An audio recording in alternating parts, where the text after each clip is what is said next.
ariko se papishi kumva nucomeka ibintu byinshi bwo ntushaka kubyica ni system ikubiyemo byose harimo pano pano ni kimwe ndashyize hejuru y'iki nakibonye televiziyo ya puse 22 ifitemo batiri imwe imbere ushobora gucomekaho telefone yawe ugacagingaho itoroshi ugacomekaho radio kandi radio ifite bafuri kavuga cyabindi bidunda noneho akarusho kayo rero reba ya matara yose nesta inzu yose urumva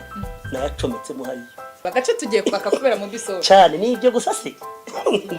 ndakubwiye ngo bagukubita garanti y'imyaka 3 mbega mahirwe maze ndori cyerera ndambe irwa jya mu baturanya kuri televiziyo ukibwira ko televiziyo yacu zarahi huriye nabo ku mashusho n'akarakara yacu irarenze na mashusho ku rwego rwo hejuru ya mashusho bita HD